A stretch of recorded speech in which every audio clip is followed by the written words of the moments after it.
Oh, hi. I'm Michelle Kahn, and I'm so excited to be reporting for MommyTalks 2014, absolutely on purpose. MommyTalks is all about showcasing organizations, products, and seminars to redefine your body, your mind, and your soul. This year is most exciting. I've been working all morning. I could barely sleep because we have here with us Allison Josephs of Jew in the City. Now, you may have heard of Jew in the City, read about it in the Jerusalem Post, Canadian Jewish News, Kveler.com, or seen her recently on CNN. Jew in the City is all about breaking down stereotypes about religious Jews and offering a meaningful and humorous look into Orthodox Judaism. I can't wait for tomorrow. I have all these questions and topics I want to talk to Allison about, and I've been working on them for weeks now. Oh, sorry. 1 second.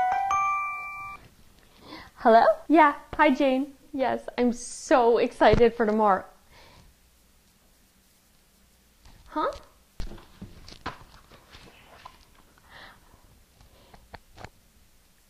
Yeah, no. I meant today. No, Jane. I meant today, of course. I know. Jane, I've got this. I've got this. I'm just about to pull out of the driveway. I gotta go. Yeah. I'll see you soon. Bye.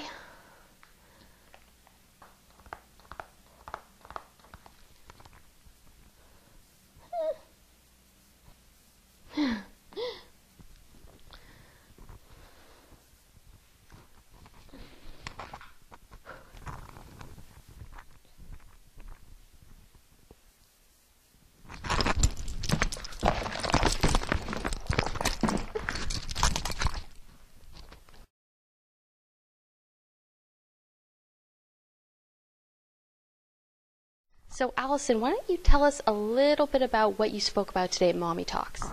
So I spoke about the journey, the spiritual journey that I took, which started with an existential crisis, which I had as a child, and led me to, the talk is called Finding God in Hawaii, so sort of this discovery that I made on a trip to Hawaii with my family.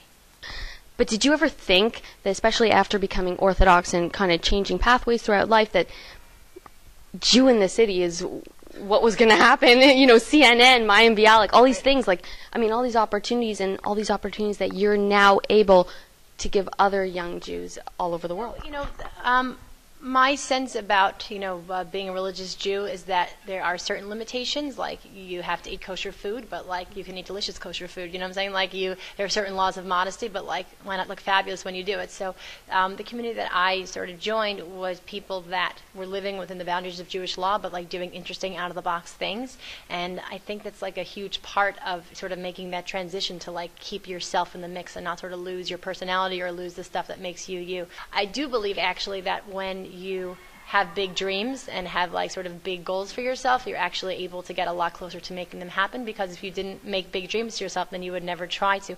And nothing that's happened, I mean, the Mayim Bialik connection, that really just sort of fell into my lap, but so many of the other things that happened in terms of PR and other achievements have been a lot of work. So don't ever believe that someone, that's just suddenly has, all these great things happening, it just sort of like fell into their lap. It's a lot of dedication, a lot of work, but I sort of see the goal that I want to change the perception that people have about what Orthodox Jew means, and so the headlines and the the publicity is part of making that happen.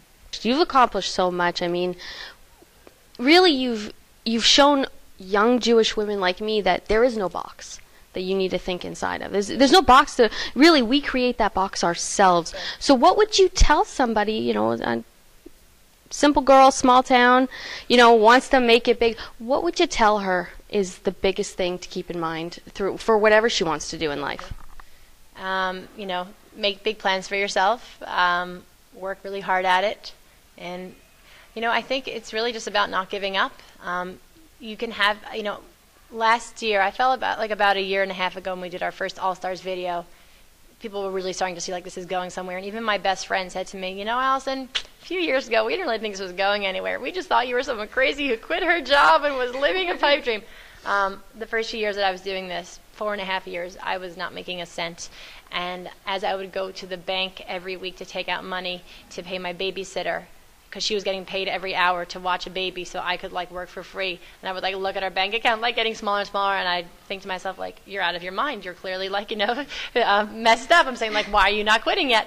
So because my husband was working, you know, there was a plan that we weren't like, you know, becoming homeless. So there obviously needs to be a plan of like, you know, just sort of living and surviving in this world. But at the same time, like, don't let the naysayers get you down. Like, if you have a talent for it and you feel really passionate about it, and just keep on fighting until, because no one else that achieved anything big had it handed to them either. You know what I'm saying? Like, we sort of see the final products when like they're famous and, you know, they've made their big achievements, but like what you didn't see were all those hours and years of sweat and blood and tears, you know, behind the scenes. And so that's the biggest secret. Like, the people that made it were the people that didn't quit.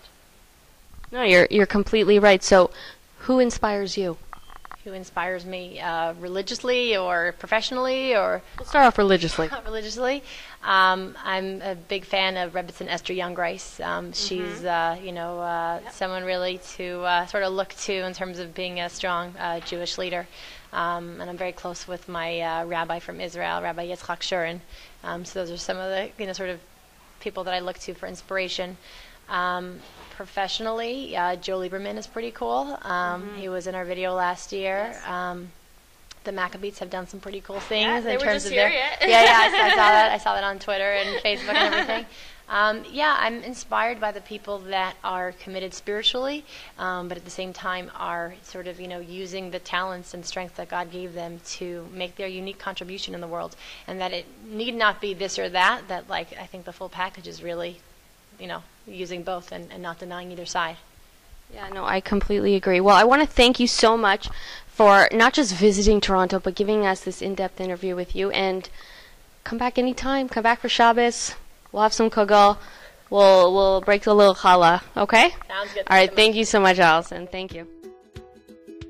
For more information on upcoming Mommy Chats or Mommy Talks 2015, you can check us out on the web at www.mommytalks.ca or check us out on Facebook. Thanks for watching.